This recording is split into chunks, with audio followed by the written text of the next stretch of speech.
Hi, everyone. Thanks for joining us today. Super excited to get to meet everyone at the MBA Spotlight.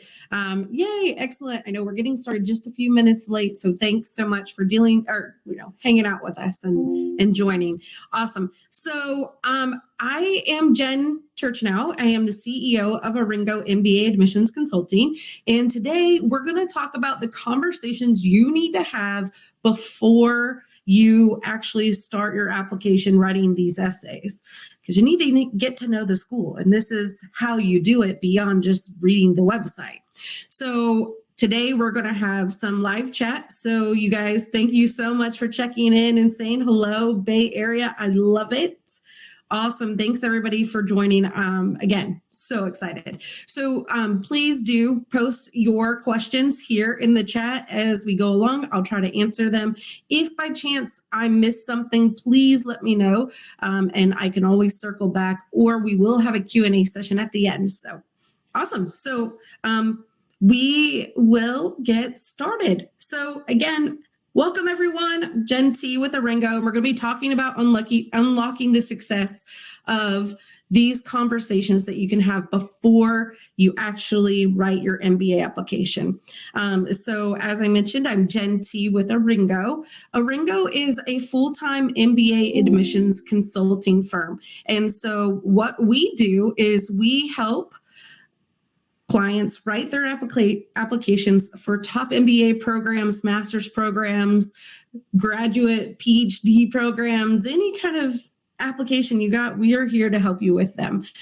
So we started about 20 years ago, and we were founded by a Wharton alum, and so we take a team-based approach. And so before you submit your application, typically 3 admissions professionals are going to review your entire application before you submit it, as well as helping you with the interview prep and everything that goes into it. So we can do anything in that realm for you. This is kind of our list of services, but anything you need, we're here to help. Okay, so again, we've helped about 4,000 people over the past 20 years get into these top MBA programs. Our stats are on our website, and so you can always check that out here. All right, so today the agenda technically is short, but it's going to be very sweet and rewarding. So here we go. So we're going to first talk about how you prepare for the MBA process, right? Like what you need to do on your side. And then these conversations that you need to have with the different people that are involved in the program. So the admissions committee or admissions representatives, as well as current students and alumni. And then I will help you with kind of organizing those thoughts and how you're going to put them into your application. All right. So here we go. Just double checking to see if we had any questions before we get started. I think we are good okay. Okay. So there are some questions that I'm not necessarily going to be able to give you specific statistics, but Ignacia has a question about how many colleges have a STEM option. Well, to be honest, almost all of them do at this point. So you want to go and check out the schools and see who has their STEM certification and what's required. Some of them, it's their typical program of study is going to be STEM certified. Some of them, you're going to have to do some extra classes, or maybe as well as a certificate or even a double major. So there's that. All right. And Kamesh, you have a question about how important is it to do in-person campus visits? So I can talk about that when we get to this point, when we talk about the admissions committee. Awesome. So I think we're there. Cutoff time for when you will be advised and approaching admissions consultants before deadline. Okay, so I'm going to get started with the presentation, and then again, as we keep going, I'll try to answer these questions as they come in, and I can also answer at the end. Excellent. All right, so we will keep going, I think. All right. So in preparation for the MBA application, you should be doing a bit of a self-evaluation. You want to make sure you know what you want to do. Why do you want to do an MBA? And so it's a little bit of a soul search. Sometimes it's kind of like, this is the same thing that everybody else is doing. I see people in positions that I want to be in that are doing an MBA. So that's why I want to be in an MBA. There's a lot of different reasons, but take some time to do some inventory. Why is this important to you? That will lead to finding the right schools. And so this is where school research will come in. And so you can do some basic research to find out, rankings, et cetera, but, kind of get some understanding of the lay of the land for MBA admissions. And then you'll kind of narrow down your list and then take action. So talking about this a little bit with this self-evaluation, you want to think about what your strengths and your weaknesses are. This is going to help you with deciding, again, what kind of program you want to be a part of. So there's different personalities that each one of these schools have, and there's some of them that are tight-knit families, and you and your cohort are going to bond over so many different moments and experiences. And not all of it's going to be, the most amazing thing. It could be like, oh my gosh, this is brutal. We're going through exams. We have interviews, all this stuff. So there's a lot of bonding that's going to happen. But some of the schools have a little bit more of like a family feel to it, whereas some other ones are a little less friendly, or I don't want to say like not friendly, but you know what I mean? Like it's a different kind of culture. And so, depending on what you're looking for and what you need, that's what you need to kind of assess when you're thinking about what schools am I interested in. And then again, the motivations, why do you want to be there and what are your goals, and being able to kind of set those in motion. Okay. All right. So now going back to, sorry, I'm just checking the Q&A to see if anybody else has questions. The school research. So there's definitely a ton of different rankings that are out there. And so, you can kind of loosely categorize top MBAs into geographic options of top US schools and top EU, UK, European schools. And so the US schools do carry usually this kind of like brand name that comes with the actual university, not just the business school, but the actual university, like Harvard versus Harvard Business School. And so you have those two brands that will go into the actual prestige of that. Some of the EU schools, you're not going to know because like they're just a business school, not necessarily a university. Some of them are, right? But like London Business School or INSEAD, right? Like my mom has never heard of INSEAD, but she's heard of Harvard, she's heard of Oxford. So, there's a couple of different things that are going to factor into brand name and what's important to you. And then you can also kind of understand a little bit of the demographics of who's going to be attending the program.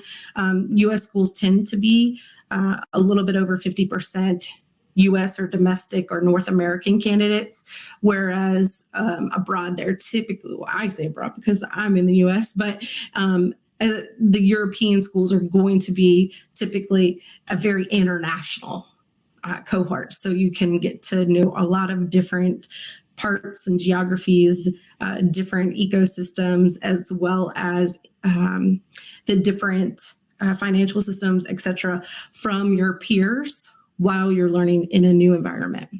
And then again, like length of the program can be important too. So most US schools are going to be 2 years. European, UK schools could range from 1 year to a year and a half. Some of them do go 2 years or have a 2-year option as well. And then other factors to kind of consider is, where do you want to be after you graduate? Where is your career best served? So if you're somebody who wants to be in the finance world, so you're looking at those financial hubs, New York, Chicago, London, as far as like great places to establish not only your MBA network, but also your new network that you're establishing in that city for your career to grow. You're going to meet a lot of people during the MBA. You could gain internships in that city. And so you're really building a bit of a foundation there. And then where do you want to live? So you can decide of like, for the US, it's a little bit easier, right? Like if you go to a school in the US, typically you're going to live somewhere in the US, and that's a little bit easier to be kind of across the different states. Whereas you wouldn't likely get hired for somewhere in Europe or UK immediately after graduation from a US school, and vice versa, right? So European schools tend to not place candidates in the US. It's one of those things. There are rare moments when it happens, but it's best to study in the country or region that you're interested in being in post-grad as well. So you want to look at that location, the school ranking, the cost of the program. Yes, there's a lot of opportunity for scholarships, but you want to be able to think about that. How much is it going to cost overall? And even just the cost of living as well, right? Like, so the cost of living in New York is a little bit different from the cost of living in Durham, North Carolina.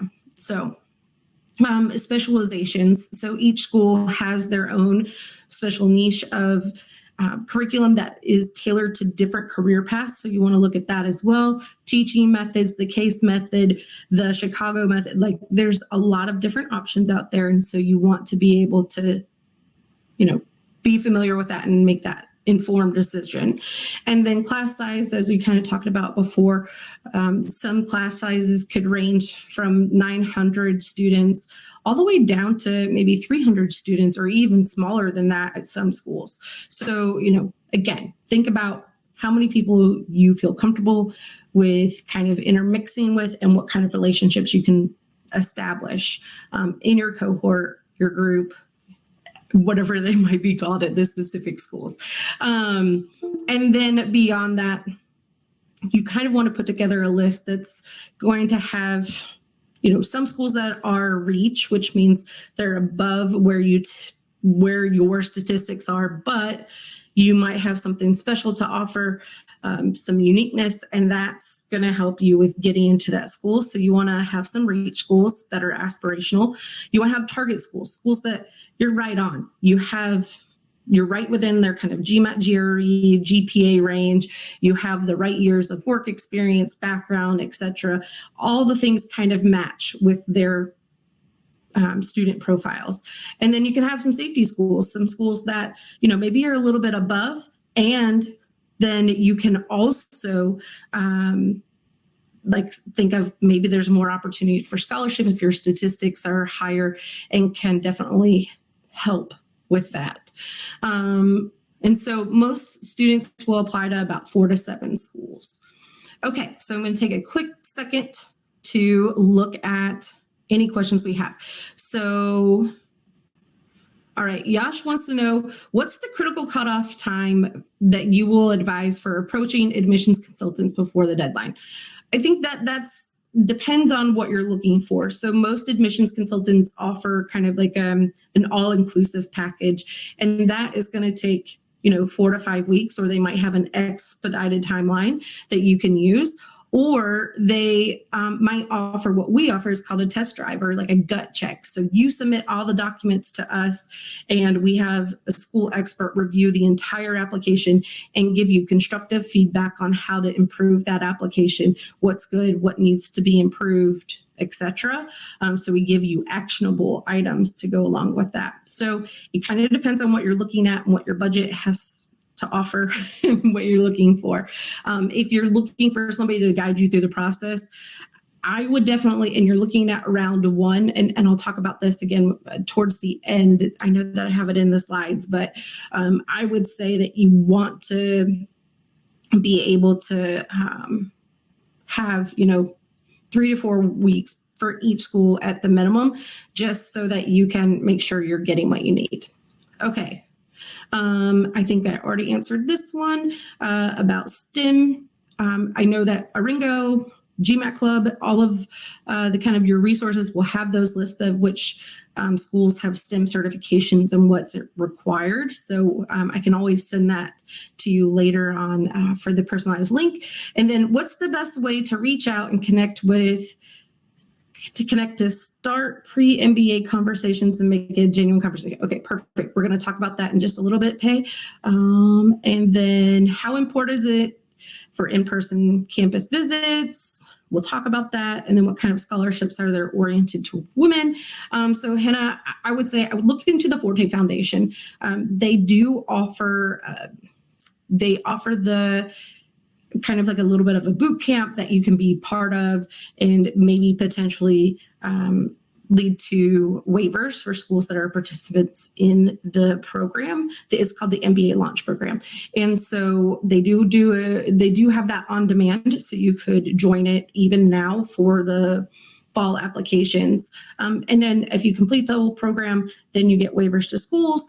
And I would say that if you are applying through those organizations, you would also get your application kind of like earmarked as somebody coming from Forte. So when it comes time for them to decide, okay, we have X amount of dollars in scholarship that are dedicated towards Forte fellowships, who are we going to give it to? Usually it's going to be people that were admitted from the MBA launch program. Not that you can't get the Forte fellowship with that, but it kind of gives them a little bit of a preference because you know the organization, you came through the organization. I would say that would help you out as well. But there's definitely a lot of different scholarships for women out there, minorities, underrepresented minorities, or different parts of cultural, we call them affinity groups. So there's Reaching Out MBA, there's the Consortium, Forte, Taiwo, and I feel like I'm missing another one. But there definitely are these fellowships or consortiums or groups that you can apply through based on these different parts of, who you represent as far as your background and et cetera. And you can apply through those groups to be able to potentially work on scholarships or fellowships for the program. So I definitely look into that. And then each school is going to have their own set of lists. I also have some vetted scholarship lists that if you send me an email after this presentation, I'm happy to send you that list as well. All right. So let's see. How do you get to know which schools align with your strengths and values? Okay, so I think that in the Q&A, we've got everything. Okay, so I'm going to move on with the presentation. I think I've answered a majority of the questions, and we can always come back.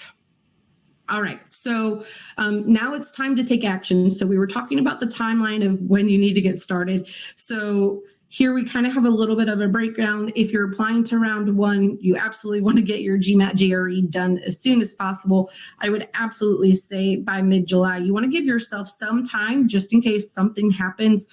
Either there's a glitch in the system, maybe you have to leave the exam early. That happened to one of my clients. He took the exam the day before deadlines and he had to leave in the middle because his stomach was upset.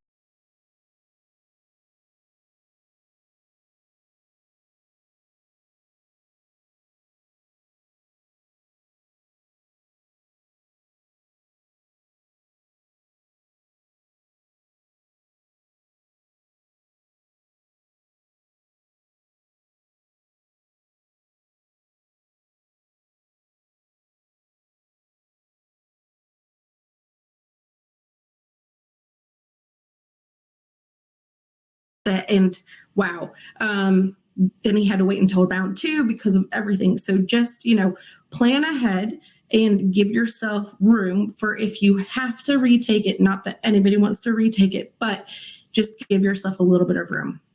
And then I would say, if you're thinking of round two, about October is about the time you want to make sure you have that GMAT done, GMAT GRE or whatever exam you're taking. You want to write your applications for round one I would say you definitely want to have them started in July because it's starting to become crunch time and you really are starting to dig in and to submit quality applications, you absolutely need to do that. The interviews will come out between October and November for round one. Mostly the schools that had that September deadline or even the early action deadlines, they will start to have those interviews. And that kind of helps you with getting an idea of like, okay, do I need to consider applying to round two schools? Have you gotten the interview invite from round one? If not, then maybe you consider adding some round two schools to that. And then usually you'll get your decision in December and they give you about 3 weeks to make a big life decision. They will typically also offer you the scholarship at the same time that they give you the decision. And that's so that you have everything on the table and you can make sure that you are making that informed decision. And if you don't get your scholarship decision, you can always ask for it, or you can negotiate for more if you feel like that's necessary. It's okay to ask. A lot of people want to know about that. It's definitely okay to ask, but set your expectations a little bit lower because it doesn't always happen, but sometimes it will. So it's okay to ask. All right. So here's what we're all here for. There's 3 conversations. We're going to talk about the admissions committees and how to reach out to them. That is kind of like the easiest part of all of this, kind of why you're here today. And the next part is how to engage with current students. I'm going to kind of show you some examples and alumni. And then after we get done, I'm going to talk to you about how to track it and how to use it. So for AdComs, it's very easy. They are wanting to get to know you and talk to you. So they are having different coffee chats, presentations, being part of different MBA fairs. And it doesn't matter necessarily if you're meeting with them virtually or in person for the most part. I will say that COVID kind of shifted this mindset a little bit and has maybe said like, you don't have to come to campus in person for us to feel like you absolutely love us. And so we know that you can probably learn about us from afar because we've all had to do that over the past, 5 years. And so do you have to come to campus? No. What will happen from attending fairs or MBA fairs or information sessions, et cetera, is that you're going to be put into their CRM as I attended this event. And that event will have a tag to it, right? Like, so if it's, the GMAT club event, then it's kind of tagged to that. If it was one specifically like for women in business, or if it was a specific get like healthcare MBA tracks or something like that, anything that has like a certain affinity with it, then there's going to be some sort of tracking so that later on, maybe they can figure out how to tailor their marketing towards you. But it also counts as your interaction with the school, right? So if you say, I've absolutely been in love with Booth since the day I learned about it. I'm so excited about it, but they don't see you anywhere in their CRM. Yeah, maybe there's a little bit of a disconnect there. So I typically tell clients or, anybody I kind of speak with is, if you haven't done this already, if you haven't started the application itself, then maybe just start your own MBA admissions email address, right? Like it can be Gen T MBA email, right? Like it doesn't have to be anything super secretive or anything like that. But, if you create this email ID, that's the email ID that you use for registering for the fairs, for the events. And that's the email that you're going to be using for putting in your application. Now, if you've been doing things for years with a different email, don't lose that. But, this is the opportunity is it puts everything in one place and it's consolidated and you can search through your emails a lot easier if you have that email box versus like every email you get from Amazon along the way. Okay, so they're going to be posting, their events on their website, and it's pretty easy to find, right? Like, so I just for preparing for this presentation, I typed in Wharton MBA events into my search bar, and they came up very easily. And so you could even, type in MBA events near me, and they should be able to find some things that are close to you. It might not be the right schools, but at least you can kind of find out if somebody's going to be close. And then what should you ask them? The biggest thing is not to ask them questions that are essentially on the website, right? That's the biggest thing, is if you ask me something like, what's your deadline? Then I know that you haven't done your research, that you haven't even looked at our site, and that you're probably not going to apply. So I'm not going to invest my time in you if you're not investing your time in me. So when you talk to them, you want to talk to them about something qualitative, right? So, tell me more about the program. Tell me about, past students who went into the energy sector, or what classes do you think are the most popular? Like, those kind of questions will be helpful for you to get new information from the admissions team and be able to use it later on and say, like, I've heard from so-and-so that this class was the most popular, or this student group, or whatever it was. And you want to be able to kind of get more qualitative information that's not coming out on the website. All right. So that is an example of what to say. I am looking in the Q&A. Oh, Q&A. Okay, awesome. So people do have some questions here. So what's CRM? It's the, oh my goodness, it's Client Record Management is the actual acronym abbreviation. And so essentially it's their Salesforce or their database that lets them kind of create dashboards and say, oh, these are the people that are engaging the most with our school, or they can track somebody from, being a lead, somebody who's interested in the program, to somebody who's applied, to somebody who's admitted to matriculation. So they can kind of foster that relationship throughout the entire process. And so that's the system that they're going to have your name in. And it's best when you use the same spelling of your name and the same email address, so that it can all be consolidated, versus them having several different spellings of your name and different email addresses, not knowing how to consolidate them. I can tell you sometimes it gets a little crazy when you're trying to figure out like 3 different people with very similar names, and you're like, are these the same people or are they not? I don't know. So there was a question about how can we get scholarship information about these schools? So the scholarship information should be under their Financing Your MBA tab within the admissions website for that school. That's going to be the biggest part of it. Some of it is you kind of have to dig for it, but it just depends on the school.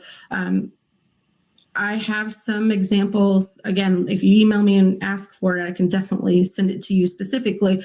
But, Stanford, Booth, Columbia, they all also will give you kind of a list of vetted scholarships that are from credible sources that other students have received before, that are outside of the university. So they're more generic and they're open to anybody, not just to Stanford admits.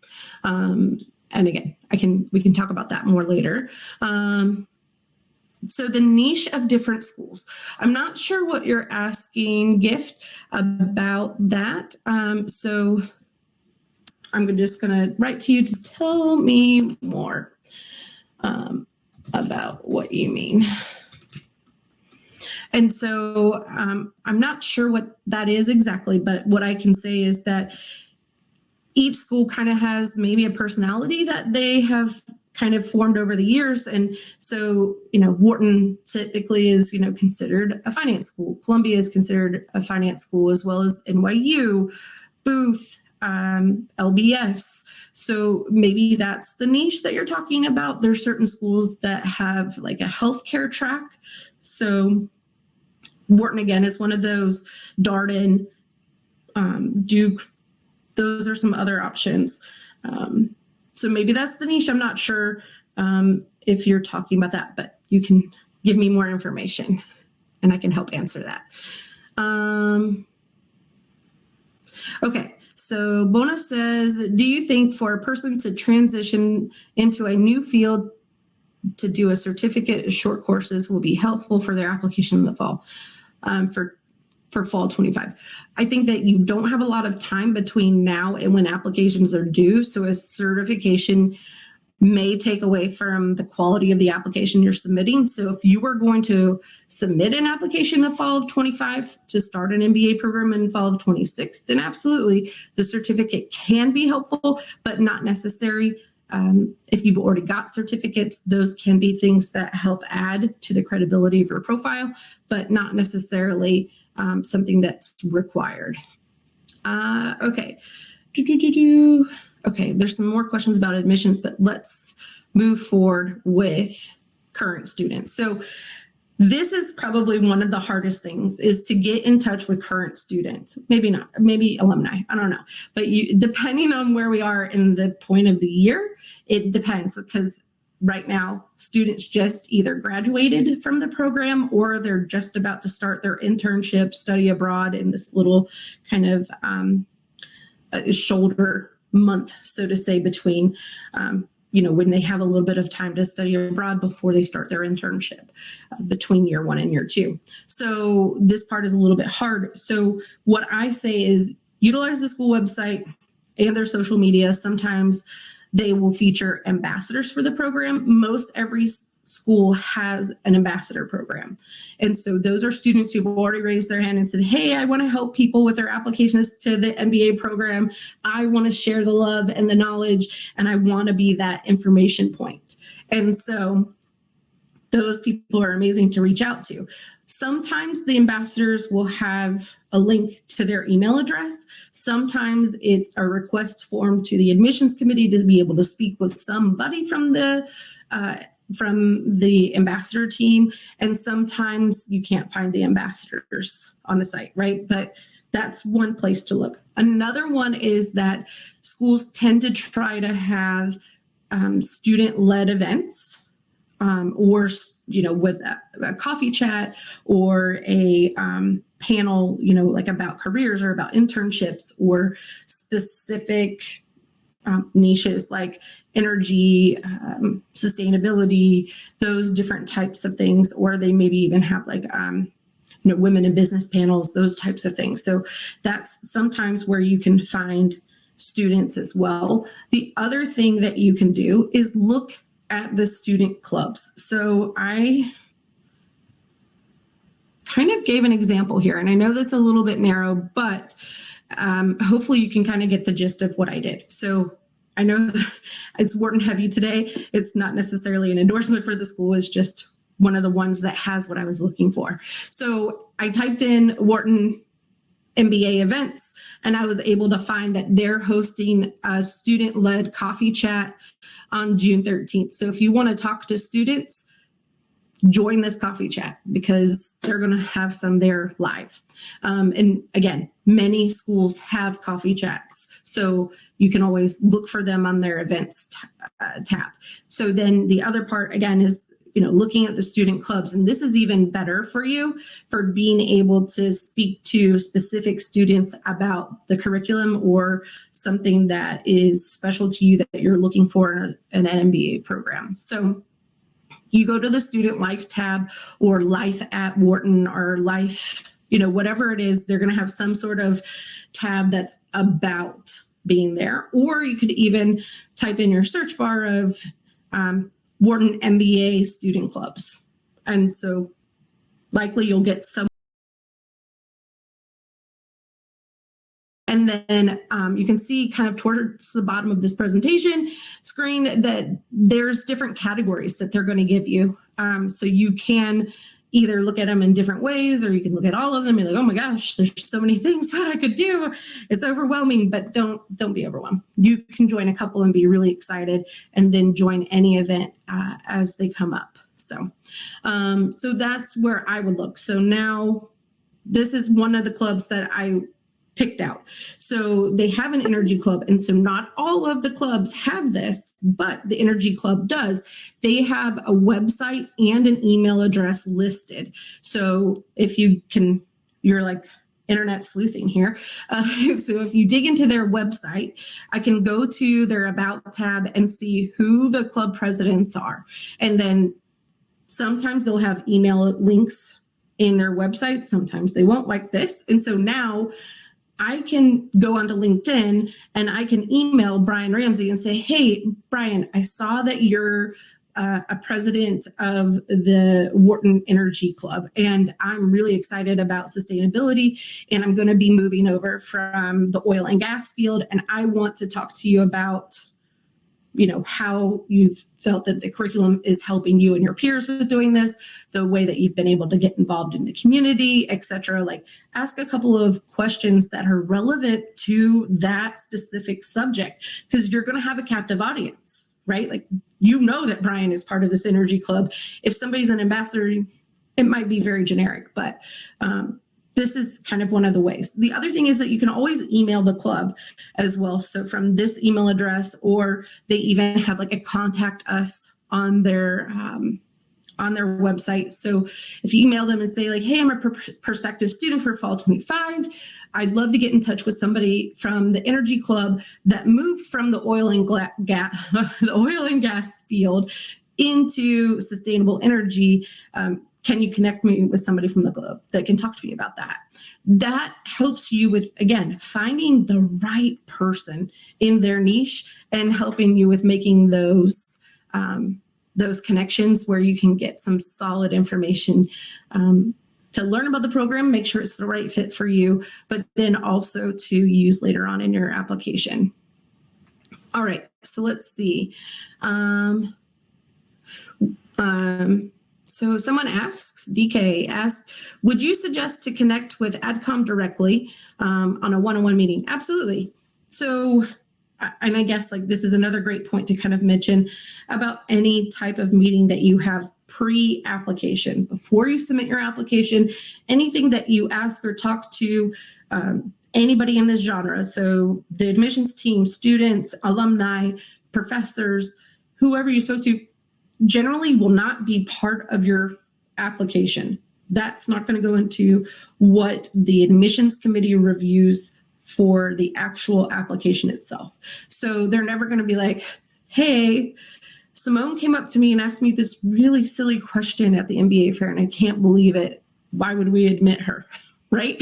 So they're not going to do that. They're not taking notes like that. They know that they are speaking to thousands of people, whereas maybe a couple hundred might apply from that fair or event. And so, you know, it's more generic. They're there to answer questions, help you create this connection. Building a personal relationship can be great. I wouldn't force it though, because some admissions committees or teams are told like, hey, you want to keep that at the surface level. No one wants to feel like there's a preference for one person or the other. So, you know, we want to keep everything kind of at, you know, a very professional conversational level, not necessarily where you're digging in deep with somebody specifically. But, you know, sometimes it does happen. You have this great connection because you're both in Chicago at the fair and you learned about X, Y, and Z or something like that. So you can definitely use that. But I wouldn't say like, oh, I need to be best friends with the admissions committee. I think that you would spend or invest more time actually with the students or alumni to be able to gain better insights.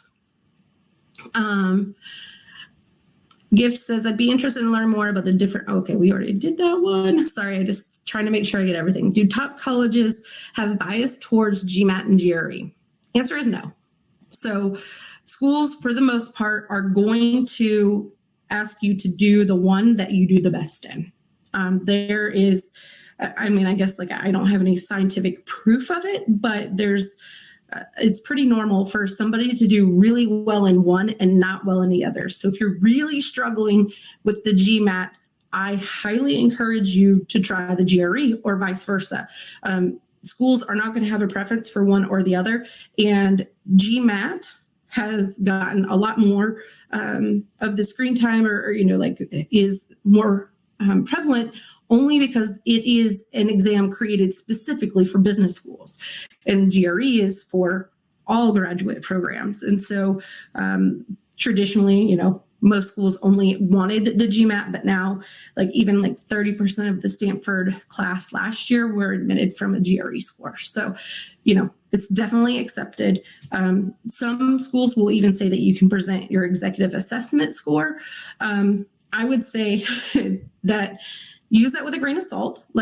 If you look at the average executive assessment scores, typically they're going to be close to 150 to 160. Whereas if you're using the executive assessment to apply to a 2-year full-time MBA program instead of an executive MBA program, they're going to be looking for you to bust that 160 level. They're going to be looking for higher scores. We have to wrap up the session in a minute. I had no idea they were so far behind. Okay, I have a lot more to share. So if you have questions, we can answer them later. Or I'm always happy to answer them offline. Okay, so you want to reach out to them. Alumni can also be reached out to via coffee sessions. Look throughout your network to see who is connected to this specific school, and make sure that you're making those connections to try to find other people from your company, from your batch, from your school, alumni, etc. You want to add all that together, and you want to try to have a soft connection to somebody instead of just connecting with them right out of the blue on LinkedIn. So anything that you can do there, you want to ask them more specific questions about hey, I see that you're working in consulting. What was the best part about this school that was helpful for you to be able to break into consulting from your past in product management or something like that. So you just want to ask them relevant questions. Okay, so next, we want to talk about how do you use this information. So I have a school tracker that I emailed to our clients and people that I speak with. And so it's just a spreadsheet, but I want to keep track of the people I've talked to across the gamut for the different schools. So this is just an example of my page. But this is an example of what that page looks like. And we're going to be closing the session, so you can always email me about this. So thank you so much for coming, and I hope to see you soon. I'll email you after the event.